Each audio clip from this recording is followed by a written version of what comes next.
अब अटोमोबाइल इन्जिनियरिङलाई मुख्यतः मेकानिकल इन्जिनियरिङको एउटा स्पेसलाइजेसन मान्न सकिन्छ।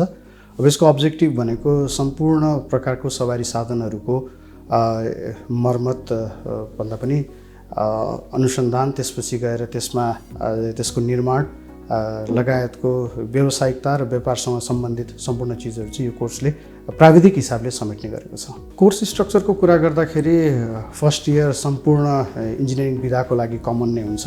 सो म्याथ, फिजिक्स, केमिस्ट्री जस्ता विषयहरू, इन्जिनियरिङ ड्रइङ जस्ता विषयहरू, वर्कसपहरू यसमा कमनली आइहाले। सेकेन्ड इयर, थर्ड इयरमा गइसकेपछि मुख्यतः यो चाहिँ मेकानिकल इन्जिनियरसँगको अलिक नजिकको कोर्स रहेको छ। सिलेबसको हिसाबले हेर्दाखेरि लगभग 60 देखि 70% कोर्सहरू चाहिँ मेकानिकल इन्जिनियरिङसँग मिल्ने भएको हुनाले मेट्रोलोजी, इन्स्ट्रुमेन्टेसन, त्यसपछि गएर मेकानिकल म्यानुफ्याक्चरिङका सब्जेक्टहरू त्यसपछि गाँसिन्छन्।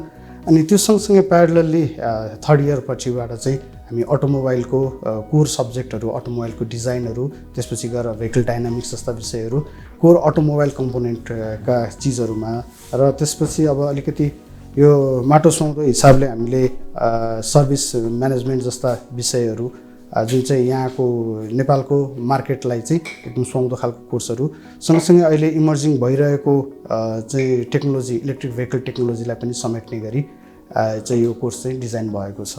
एलिजिबिलिटी क्राइटेरियामा हामीले इन्स्टिट्युट अफ इन्जिनियरिङ आइयुईकै मापदण्डलाई नै अथवा आइयुईकै यो सर्कमस्टान्सेसहरूलाई फलो गर्ने हो। अब +2 साइन्स ब्याकग्राउन्डबाट आउने चाहिँ अब फिजिकल ग्रुप भन्छौँ हामी, तर त्योभन्दा पनि एक्स्ट्रा म्याथ लिए पनि हुन्छ। सो 200 पूर्णाङ्कको म्याथ कम्प्लिट भएको हुनु पऱ्यो। सेकेन्ड डिभिजन भन्दा पनि हुन्छ अथवा C+ मिनिमम त्यो रिक्वायरमेन्ट हुनु पऱ्यो। त्यो सँगसँगै डिप्लोमा इन्जिनियरिङबाट पनि जुनसुकै विधाबाट पनि यसमा प्रवेश गर्न चाहिँ सकिन्छ। अब एउटा कमन इन्ट्रान्स डिन कार्यालयले लिन्छ। त्यो इन्ट्रान्समा पास आउट भइसकेपछि आफ्नो इच्छा अनुसारले विभिन्न कलेजहरूमा गएर कोर्स पढ्ने क्रममा थापाथली क्याम्पसमा अटोमोबाइल इन्जिनियरिङको लागि फर्म भर्न पाइन्छ। सिट सङ्ख्याको कुरा गर्दाखेरि हामी आइयुईकै नर्म्स अनुसार 48 जनाको सिट क्यापेसिटी रहेको छ।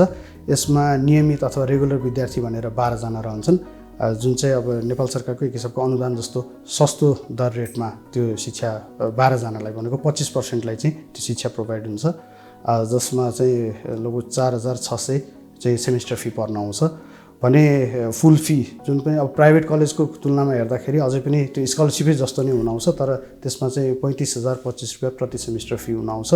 यो सँगसँगै अटोमोबाइल र मेकानिकलको लागि यो विश्वविद्यालय अनुदान आयोगबाट युजिसीबाट पनि ग्रान्ट प्रोभाइडेड छ। एउटा सेसनमा 48 जना मेकानिकल र अटो गरेर 48 जनाको लागि यो चाहिँ ग्रान्ट प्रोभाइड हुन्छ। यो चाहिँ ऱ्याङ्ककै आधारमा पाउने हो। फर्म भरिसकेपछि, भर्ना भइसकेपछि फर्म भरिसकेपछि पाउने हो। अब पुरानो आँकडा हेर्दाखेरि लगभग 16 र 15 गरेर 31 जना विद्यार्थीहरूले त्यो अनुदान पनि पाइरहेका छन्। त्यसमा सम्पूर्ण शिक्षाको खर्च युजिसीले बेहोर्नुको साथसाथै वर्षको 60,000 यो रहन सहनको लागि खर्च पनि प्रोभाइड गर्छ र साथसाथै यो इन्जिनियरिङ एजुकेसन 4 वर्षको सकिसकेपछि 3 वर्षसम्म चाहिँ यो अधिकृत स्तरको जागिरको पनि सुनिश्चितता गर्दछ त्यसले। अब अटोमोबाइल भनेको अलिकति शौखिन विषय टाइपको हुन आउँछ। हाम्रो नेपालको कन्टेक्स्टमा यो म्यानुफ्याक्चरिङ इन्डस्ट्री अटोमोबाइल सम्बन्धी त्यति नभइसकेको कारणले गर्दाखेरि थोरै 2-4वटा मात्र हामीसँग रहेका हुनाले त्यो क्षेत्रमा अलिकति हामी पछाडि छौँ।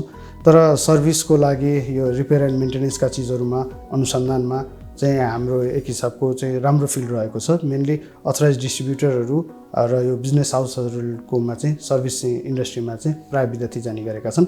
त्यो सँगसँगै फर्दर एजुकेसनको लागि यो मेकानिकल सरह नै मान्यता भएको हुनाले यो industrial production, core mechanical design जस्तो सफ्टवेयर सब्जेक्टहरूमा पनि यो अध्ययनको लागि चाहिँ यसले बाटो खुलाउने गरेको छ।